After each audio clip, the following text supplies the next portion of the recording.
Good morning, students.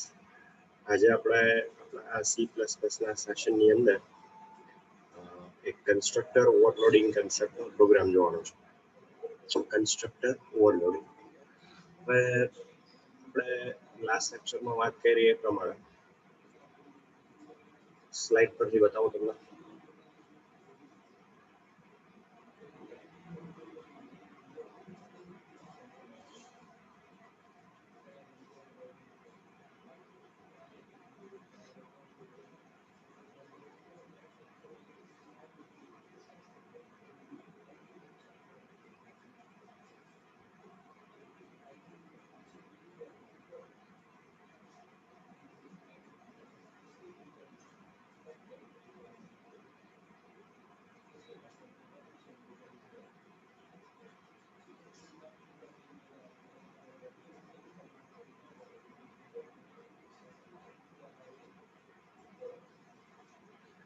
ચલો આપણે આગળના સેશનની અંદર કન્સ્ટ્રક્ટર વિશે ભણ્યા છીએ, બરાબર?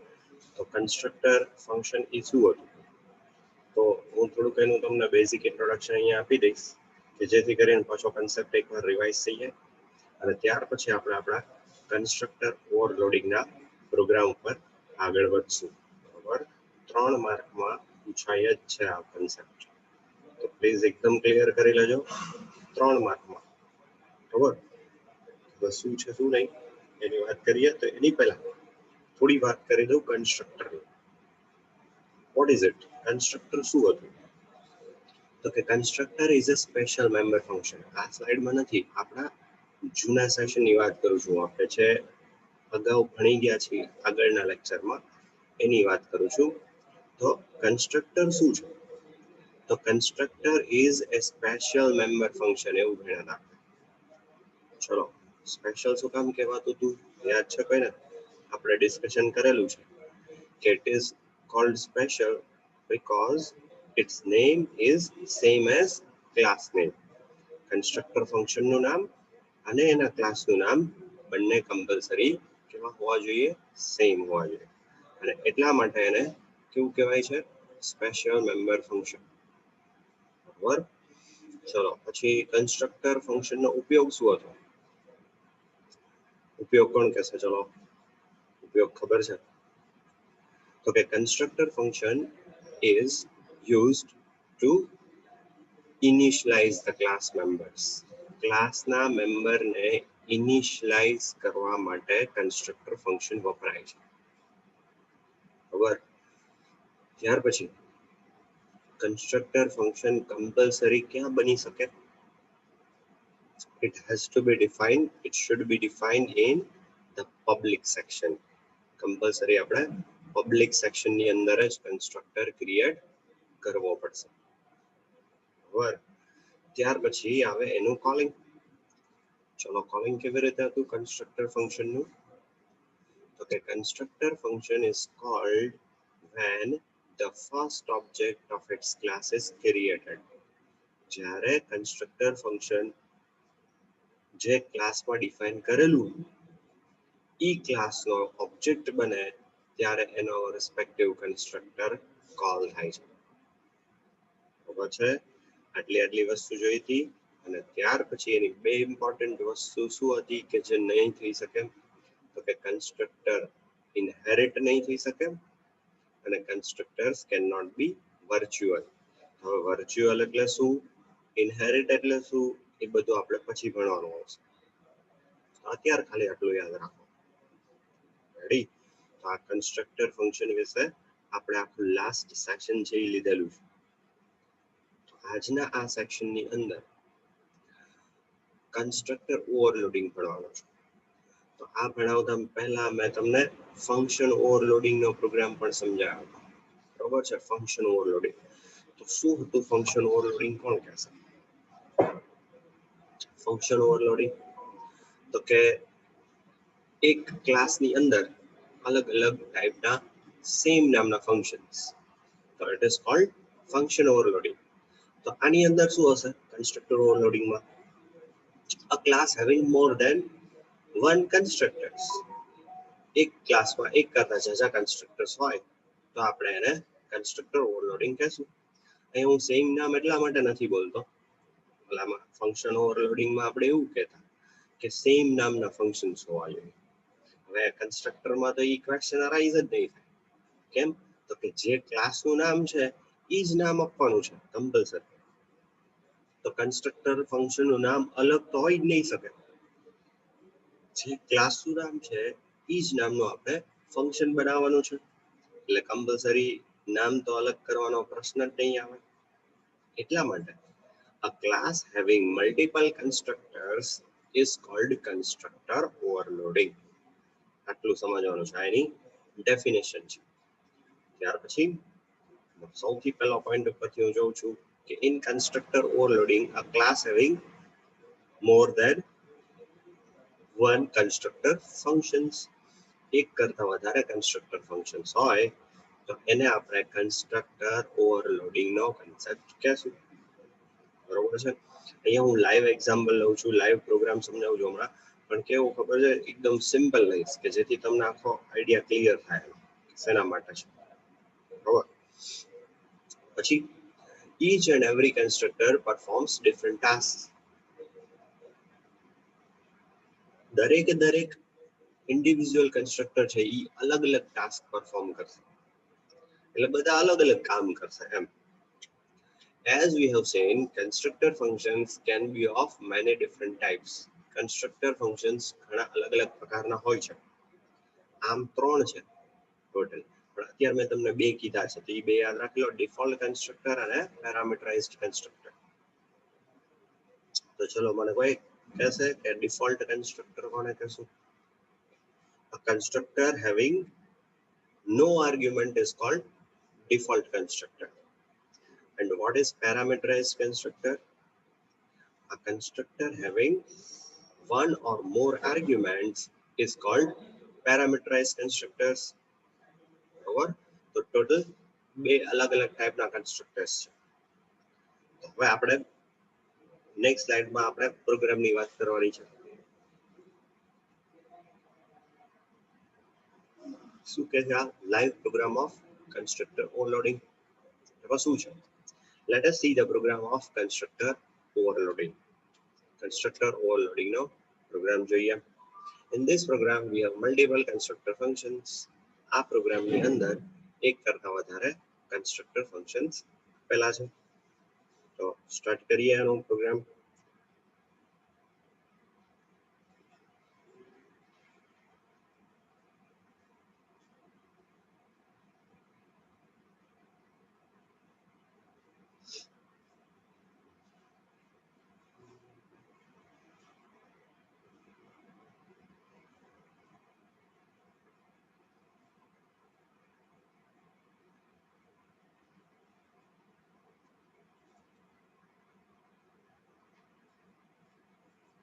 ચલો અહીંયાથી આપણે શેર કરીએ.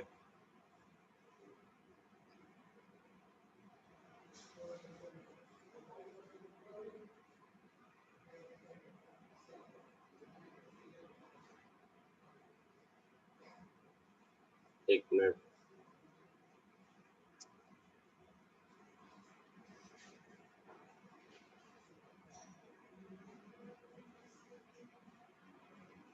ચલો ફાઇલમાં જઈએ, ન્યુ પ્રોગ્રામ, કમેન્ટ લખું છું.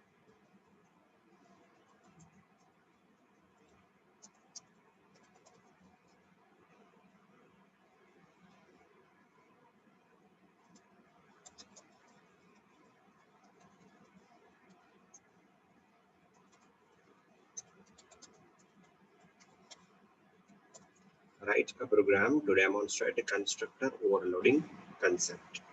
આપણી ફાઇલ્સ ઇન્ક્લુડ કરીએ.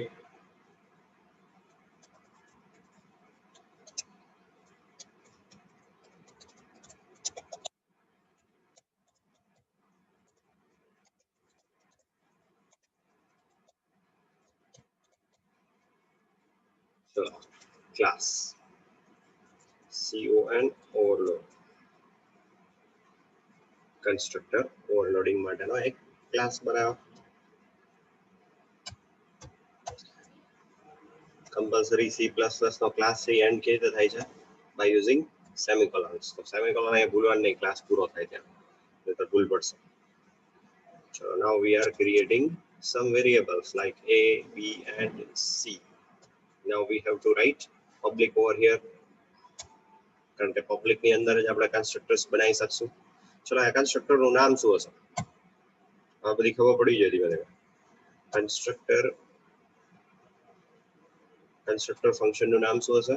સેમ એઝ ક્લાસ નેમ, અહીંયા CONOVERLOID જ આપશું.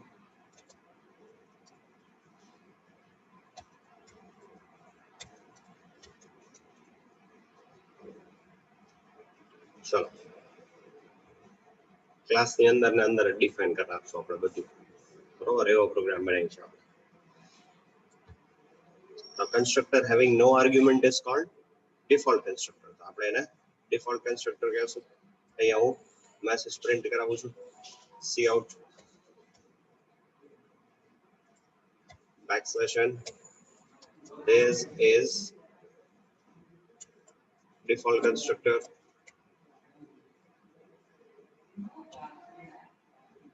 This is default constructor. હવે શું કરીશ? હવે એક પેરામીટરાઇઝ કન્સ્ટ્રક્ટર બનાવું છું કે જેની અંદર હું એક આર્ગ્યુમેન્ટ આપીશ અને એને ઇનિશિયલાઇઝ કરીશ. આપણો a વેરિયેબલ લીધો ને છે, એને હું ઇનિશિયલાઇઝ કરું છું. બરાબર? જોઈએ અંદર ઇન્ટિજર x, એક integer argument. Now what should we do? અહીંયા એક કામ કરી કે અહીંયા હું હજી જે ત્રીજો એક કન્સ્ટ્રક્ટર બનાવીશ એને હું ક્લાસની બહાર ડિફાઇન કરીશ. તો તમારે એ થોડો ઘણો કન્સેપ્ટ પણ ક્લિયર થઈ જશે. બરોબર? આપણે ઓલું ફંક્શન ડિફાઇન બે રીતે થતા તે જોયું હતું, ઇનસાઇડ ક્લાસ ડેફિનેશન ને આઉટસાઇડ ક્લાસ ડેફિનેશન. આ કન્સ્ટ્રક્ટર ફંક્શન જ છે તો એ પણ એવું થઈ શકશે, ક્લાસની બહાર ડિફાઇન થઈ શકશે. બરોબર? તો હું એક ત્રીજો જે કન્સ્ટ્રક્ટર બનાવીશ એ ક્લાસની બહાર ડિફાઇન કરીશ, તો જેથી વધારે કન્સેપ્ટ ક્લિયર થાય આપણો. બરોબર? જોઈએ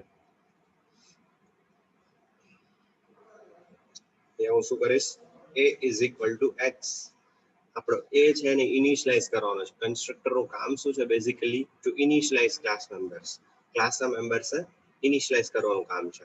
તો એ શેનાથી? આપણી આર્ગ્યુમેન્ટ થી ઇનિશિયલાઇઝ કરી છે. આર્ગ્યુમેન્ટ ક્યારે આપશું? જ્યારે એ કન્સ્ટ્રક્ટર ફંક્શન કોલ કરશું ત્યારે. કન્સ્ટ્રક્ટર ફંક્શન કોલ ક્યારે થશે? જ્યારે એનો ઓબ્જેક્ટ બનશે ત્યારે. બરોબર છે? ક્લિયર છે બધું? તો એ પ્રમાણે જોતા જાઓ. નાઉ a ની વેલ્યુ નું પ્રિન્ટ કરું છું. cout the value of a is. a ની વેલ્યુ શું છે? પ્રિન્ટ કરી દે. તો a ઇનિશિયલાઇઝ થયો કે નહીં એ આપણને ખબર પડી જશે. એની વેલ્યુ અહીંયા પ્રિન્ટ કરે તો સમજવાનું કે આ કન્સ્ટ્રક્ટર કોલ થયો છે. બરોબર? નાઉ અહીંયા constructor overloading integer p and q.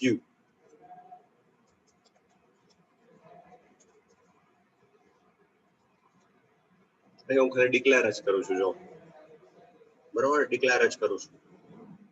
નાઉ હવે ક્લાસની બહાર એને ડિફાઇન કરીશ.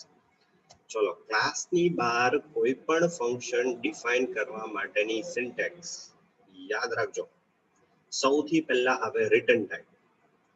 તો રિટર્ન ટાઈપમાં વોઇડ છે, ઇન્ટીજર છે, શું છે, શું રહે. તો હવે કન્સ્ટ્રક્ટરમાં પાછું રિકોલ કરો થોડુંક. કન્સ્ટ્રક્ટર યાદ કરો કે constructor is having no return type, not even void. ઈ પણ એક પોઈન્ટ હતો. બરોબર? તો અહીંયા વોઇડ રિટર્ન ટાઈપ પણ આપવાની નથી. પછી શું આવે? Class name. તો નેમ ઓફ ધ ક્લાસ શું છે અહીંયા? CONOVERLOAD. પછી કયો ઓપરેટર? બોલો આને કયો ઓપરેટર કહેશું?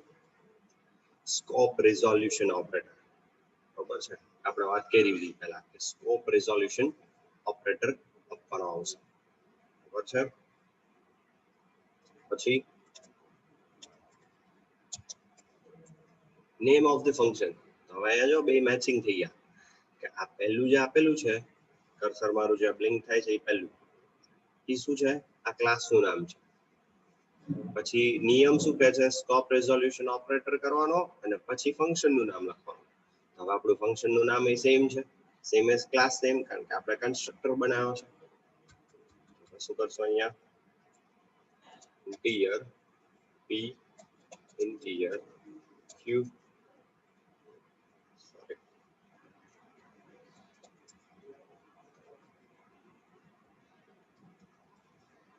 અહીંયા ખાલી ઇન્ટિજર આપશો તો પણ ચાલશે. બરોબર, હવે અહીંયા હું ડિફાઇન કરું છું, અહીંયા b અને c ને ઇનિશિયલાઇઝ કરું છું. જો આ ક્લાસના મેમ્બર છે ને, આ b અને c, આ બેને હું અહીંયા ઇનિશિયલાઇઝ કરું છું. b is equal to p, c is equal to q. તો આ p આર્ગ્યુમેન્ટ છે એનાથી મેં b ને ઇનિશિયલાઇઝ કર્યો, અને આ q આર્ગ્યુમેન્ટ છે એનાથી મેં c ને ઇનિશિયલાઇઝ કર્યો. બરાબર છે. નાઉ b અને c ની વેલ્યુને આપણે we are going to print.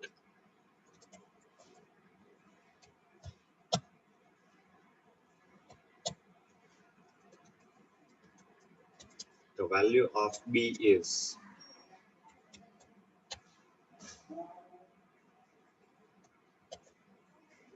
b, c out.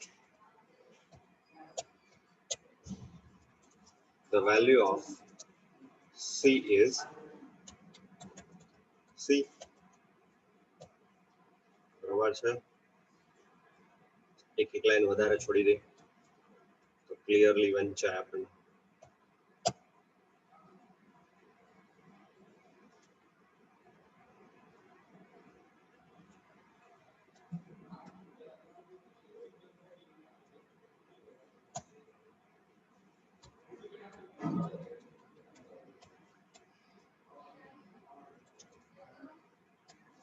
સેવ કરી દે.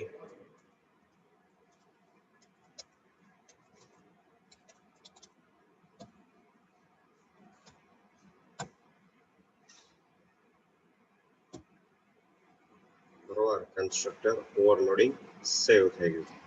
નાઉ હવે શું કરશું? Now main function integer main,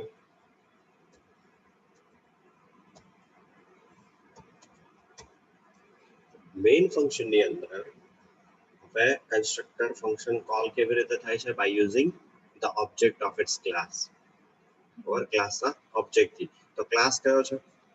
એનો ઓબ્જેક્ટ બનાવી CONOVERLOAD કન્સ્ટ્રક્ટર ઓવરલોડ. બરાબર છે. એનો ઓબ્જેક્ટ બનાવું છું હું C1.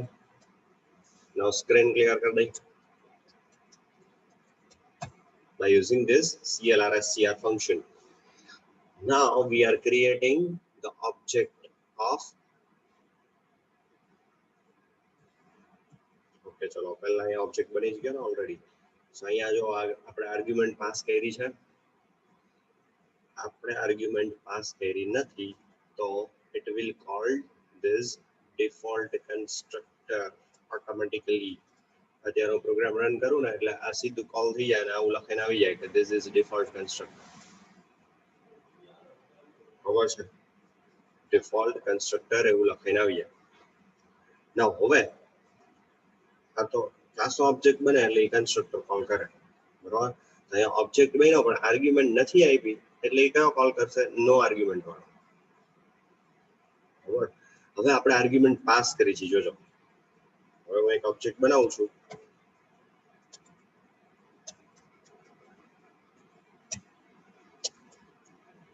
is equal to new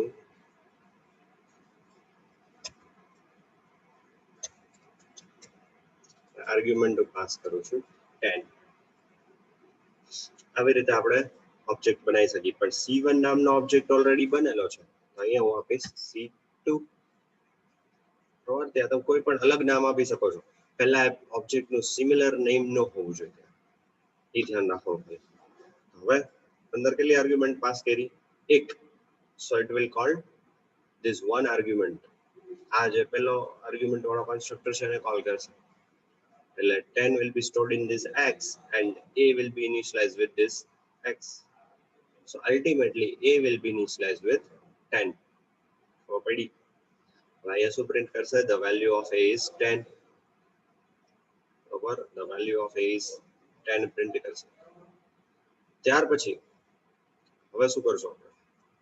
તો again we are creating third object.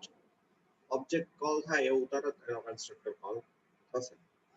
તો જેવી આર્ગ્યુમેન્ટ આપશું એ પ્રમાણેના કન્સ્ટ્રક્ટર કોલ કરશે. હવે અહીંયા હું શું કરીશ? હવે તમને ખબર પડી હશે કે આપણો ત્રીજો કન્સ્ટ્રક્ટર છે કેટલી આર્ગ્યુમેન્ટ વાળો છે? It is having 2 arguments. બરાબર, તો 2 આર્ગ્યુમેન્ટ વાળો કન્સ્ટ્રક્ટર અને ઓબ્જેક્ટ બનાવવો પડશે. તો અહીંયા આવી રીતે બનાવશું. C3 is equal to new 20,30. બરાબર છે. તો C1 તો એ નો આર્ગ્યુમેન્ટ વાળો કન્સ્ટ્રક્ટર, C2 તો એ એક આર્ગ્યુમેન્ટ વાળો કન્સ્ટ્રક્ટર અને C3 તો એ 2 આર્ગ્યુમેન્ટ વાળો કન્સ્ટ્રક્ટર. આ રીતે કોલ કરશે. get ch and return 0. ચલો હવે આને એક્ઝિક્યુટ કરીને જોઈએ.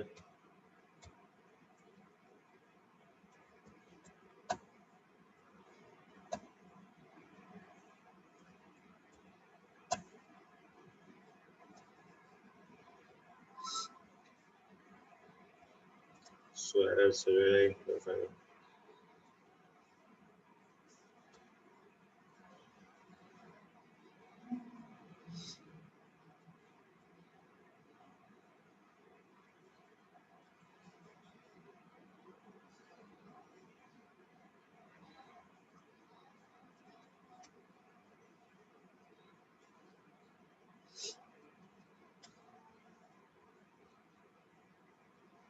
ready. આ રીતે આર્ગ્યુમેન્ટ પાસ કરવાની છે. આ રીતે કરી દઈએ. થોડું જાવાનું સિન્ટેક્સ આવી ગયું. બરાબર, તો C++ માં આપણે આવી રીતે આર્ગ્યુમેન્ટ પાસ કરવી પડશે ઓબ્જેક્ટમાં.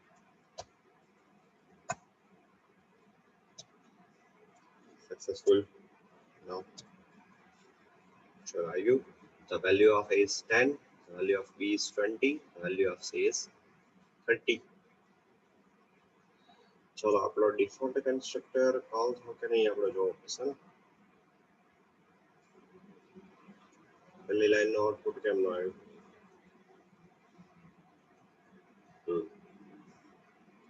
આવ્યું પછી આપણે સ્ક્રીન ક્લિયર કરી એટલે ડિલીટ કરવા.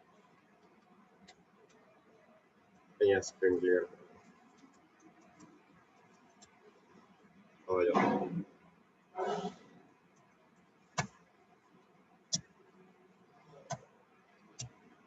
ready. This is default constructor.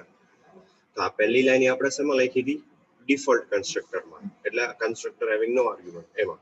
પછી બીજા નંબરે the value of a is 10, તો એ શેમાં લખ્યું તો આપણે સેકન્ડ કન્સ્ટ્રક્ટરમાં. અને પછી the value of b is 20 અને c is 30 એ શેમાં લખ્યું હતું? ત્રીજા કન્સ્ટ્રક્ટરમાં. તો જ્યારે ઓબ્જેક્ટ બનાવ્યો ત્યારે આપણે કોલ થયો કન્સ્ટ્રક્ટર. તો એ પ્રમાણે આ વર્ક કરે છે આપણો કન્સ્ટ્રક્ટર ઓવરલોડિંગ. બરાબર છે. ખાસ આટલી વસ્તુ યાદ રાખી લેજો.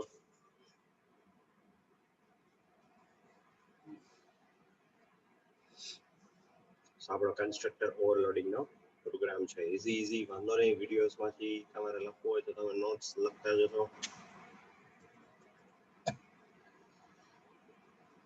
આજના સેશનમાં આપણે આટલું રાખીએ. Thank you.